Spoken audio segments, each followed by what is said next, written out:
তো বেরোনোর আগে একবার দেখিয়ে দিই আমাদের এখানে জ্যাসপারের হোমস্টেটা কীরকম। তো আমি এয়ারবিএনবি থেকে বুক করেছিলাম। তো এইটা একটা ছোট কিচেনেট কাম ডাইনিং স্পেস, দুটো বসার জায়গা আছে। আর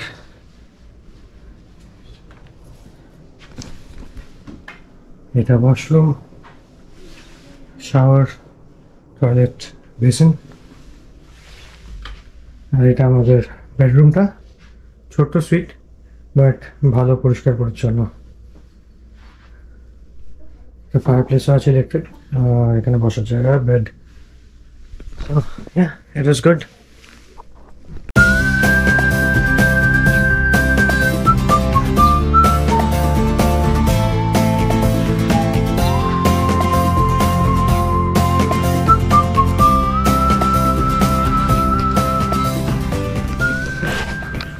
আমরা আজকে এসেছি এখন পিরামিড লেকে।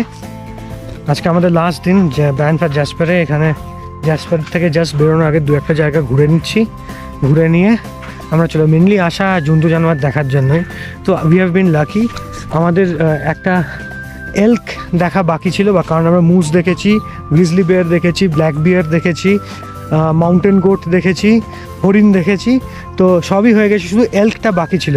And we were so lucky, আজকে আসার সময় ঠিক রাস্তার ধারে বিরাট বড় একটা বুল এল্ক দেখলাম আমরা। তো ওটা পুরো ভিডিও ক্যাপচার করা হয়েছে। তো এখন আমরা পিরামিড লেকে, লেকটার নাম পিরামিড লেক কেন ওটা আমাকে দেখতে হবে, আমি এখন ওগুলো দেখিনি। তো বাট এই রাস্তাটা একটু ওয়াইল্ড লাইফ দেখতে পাওয়া যায় বলে এদিকে আসা। তো এই হচ্ছে পিরামিড লেক।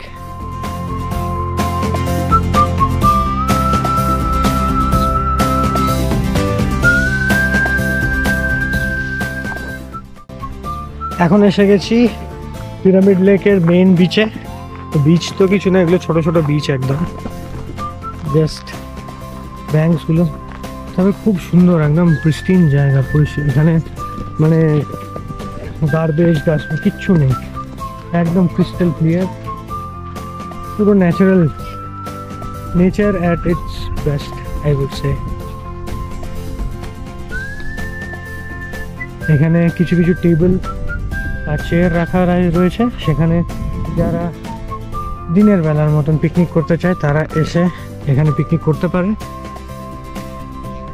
আমরা ওই রাস্তা দিয়ে এসেছি ঘুরে, এখন আবার ঘুরে বেরিয়ে আমরা চলে যাবো ওই রাস্তা দিয়ে।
তো আজকে এবার আমরা পিরামিড লেক দেখে এখন আমরা ফিরছি টুয়ার্ডস ব্যানফ।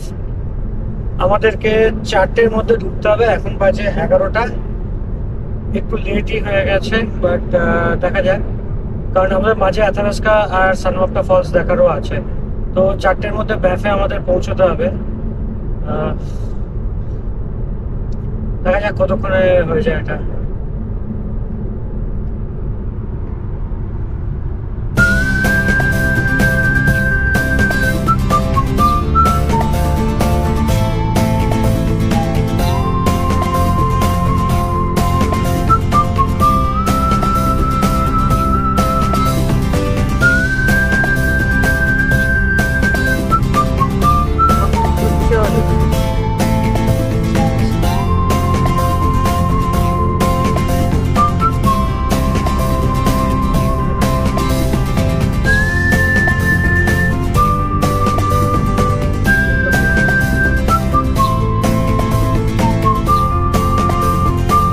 এখন আমরা ড্রাইভ করে যাচ্ছি আইসফিল্ড পার্কওয়ে দিয়ে। তো এটা গিয়ে সোজা কানেক্ট করবে ট্রান্স কানাডা হাইওয়েতে নিয়ার লেক লুইস।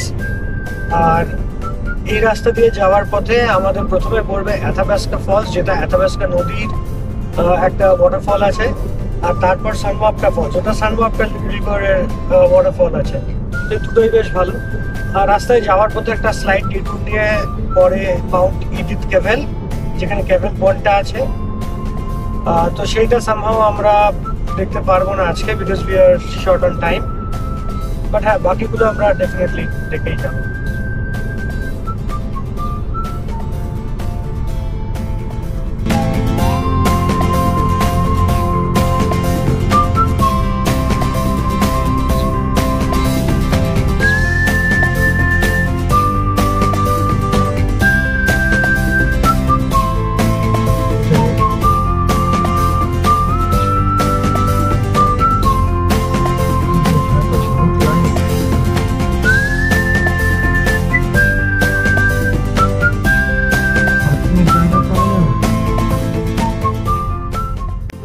এখন এসে গেছি আমরা অ্যাথাবাস্কা ফলসে।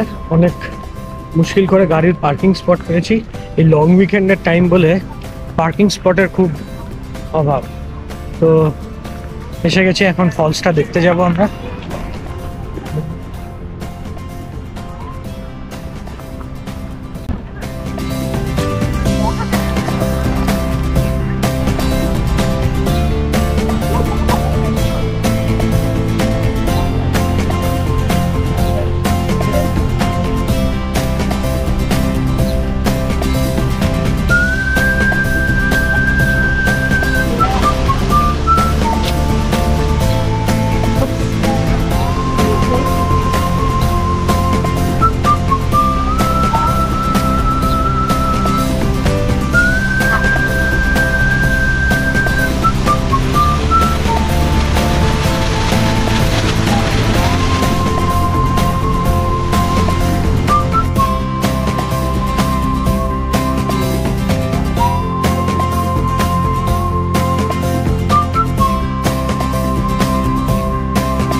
জার্মান শেপার্ডের সাইজের একটা বিড়াল, কি আরেকটু বড় হয়।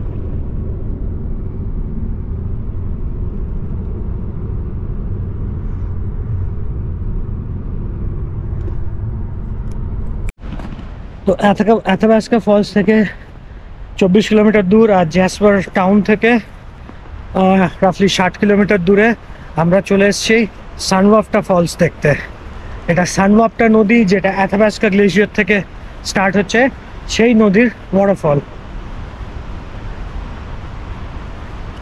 এটাই হচ্ছে সানওয়াফটা ফলস।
এখন আইসফিল্ডস পার্কওয়ে ধরে জ্যাসপার থেকে আই থিঙ্ক 80 কিলোমিটার চলে এসেছি, আর আমাদের সামনেই আবার দেখা যাচ্ছে সেই কলম্বিয়া আইসফিল্ড। এই কলম্বিয়া আইসফিল্ডসেই আমরা আগের দিন এসেছিলাম, পরশুদিন। এখানে অ্যাথাবাস্কা গ্লেশিয়ারের ওপর গেছিলাম, তো এখন আবার সেইটা দেখা যাচ্ছে সামনেই। আমরা ব্যাফ যেতে গেলে আবার এই সেম রাস্তা দিয়ে ফেরত যাচ্ছি আইসফিল্ডস পার্কওয়ে ধরে। এটাকে বলা হয় আই থিঙ্ক পুরো ওয়ার্ল্ডের বাইক, এটা ন্যাশনাল জিওগ্রাফিক বলছে যে it's one of the most beautiful drives in the world. মানে পুরো পৃথিবীতে সব থেকে সিনিক ড্রাইভের মধ্যে একটা এটা। আমি এরকম সুন্দর ড্রাইভ লাদাখে দেখেছি, ঠিক আছে। লাদাখের সুরু ভ্যালি, যেটা কার্গিল থেকে জান্সকার যাচ্ছে, খুবই সুন্দর, এক্সট্রিমলি সিনিক। তো সেরকমই এটাও আমার প্রচন্ড সিনিক আর সুন্দর দেখতে লাগছে। আইসফিল্ডস Parkway from Jasper to Banff.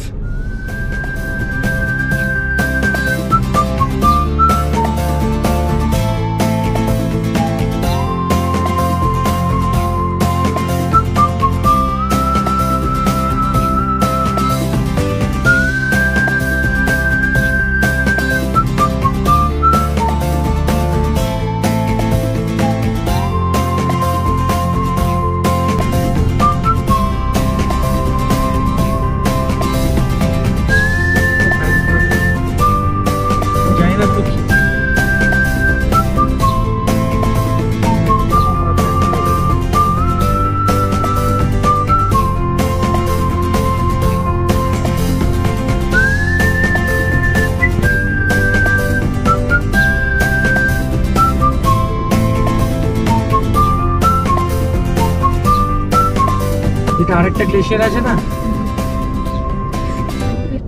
এটা হচ্ছে সাচকাচেওয়াত গ্লেশিয়ার। ভিউ পয়েন্ট আছে, এইটাই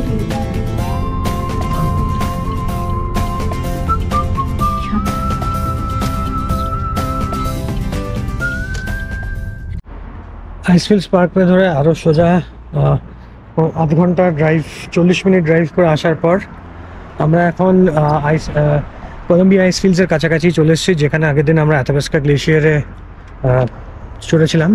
তো এখন অ্যাথাবাস্কা গ্লেশিয়ারের কলম্বিয়া আইসফিল্ডস থেকে 5খানা টোটাল গ্লেশিয়ার বেরোচ্ছে। অ্যান্ড্রোমেডা, অ্যাথাবাস্কা, ডোম গ্লেশিয়ার, এই তিনটে আমরা কলম্বিয়া আইসফিল্ডসের অ্যাডভেঞ্চার ট্যুর যেখানে ছিল সেখান থেকে দেখেছি।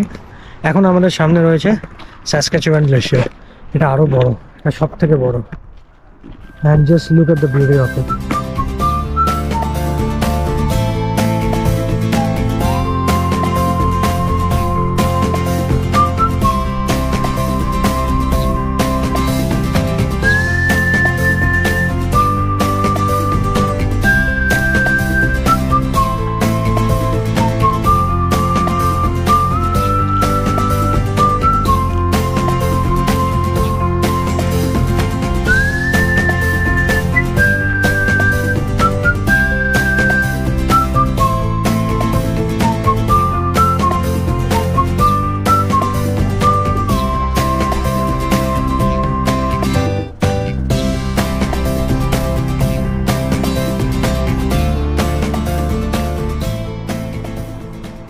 এখন বাইনোকুলার দিয়ে গ্লেশিয়ার দেখার চেষ্টা করছে, পেছনে গ্লেশিয়ার, উপাসনা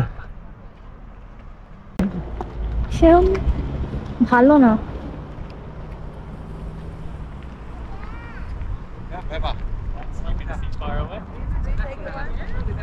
ভালো না, পরিষ্কার দেখা যাচ্ছে।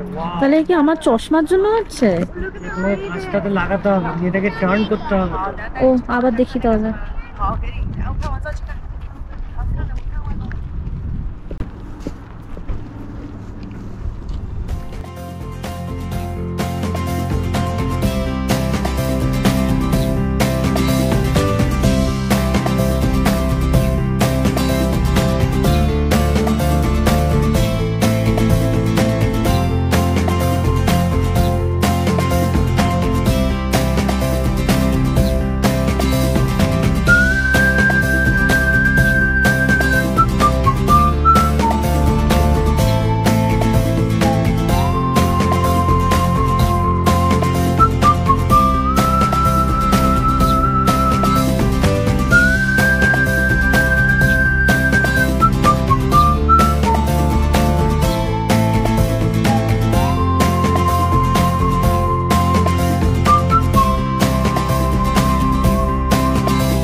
ভিডিও এসে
ফাইনালি আমরা ব্যাফ থেকে ক্যালগেরি এসে পৌঁছেছি।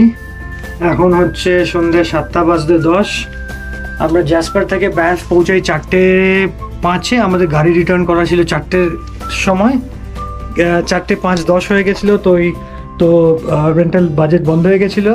আমরা ড্রপ বক্সে গাড়ি দিয়ে তারপর ওখান থেকে পপার রাইড, একজন আমাদের ওখানে রাইড বুক করেছিলাম, তো পপার রাইড করে এখন ক্যালগেরিতে আমাদের হোটেলে চেক ইন করে গেছি, রামাদা বাই ভেঞ্জাম। তো এটা আমাদের হোটেল রুম। এটা একদম ক্যালগেরি ডাউনটাউনের সেন্টারে, 6th স্ট্রিটে। পার্সোনাল এসি টেম্পারেচার সেট করছে। সো ভিউ বলতে সেরকম খুব একটা ভালো না, তবে স্পেশিয়াস বড় উইন্ডো। আর এটা তো ডাউনটাউন, তো সামনে এই বিল্ডিংটা অফিস বিল্ডিং মনে হচ্ছে দেখে, অফিস চেয়ার। এখন আমরা ক্যালগেরি ডাউনটাউনে ডিনার করলাম। এখন বাজে রাত 9টা। তো জাস্ট আমরা ডিনার করলাম। এখানে তন্দুরি গ্রিল বলে একটা রেস্টুরেন্ট আছে, খুব ভালো খাবারের quantity, test and quality. So quality quantity দুটোই ভালো। তন্দুরি গ্রিল, আমরা এখন জিরা রাইস, তন্দুরি রুটি, গার্লিক নান আর ল্যাম্ব রোগান জোশ খেলাম, বেশ ভালো লাগলো খেতে। আর এটা হচ্ছে ক্যালগেরি ডাউনটাউন। একটু ঘুরে ছবি ভিডিও বানিয়ে নিয়ে এখানকার পরিষ্কার পরিচ্ছন্ন ডাউনটাউন। এটা টরন্টোতে তো আমি এক্সপেক্টই করি না এরকম।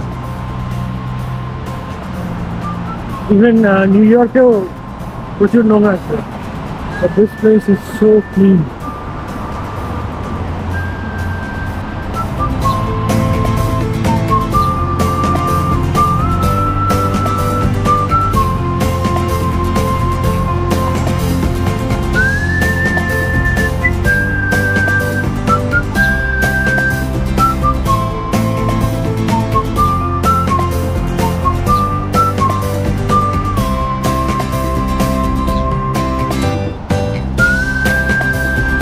রাত 9টা বাজে, ভাবা যায়। এখানে হালকা হালকা বৃষ্টি হচ্ছিল, এতক্ষণ ছাদটা কমপ্লিট হয়েছে।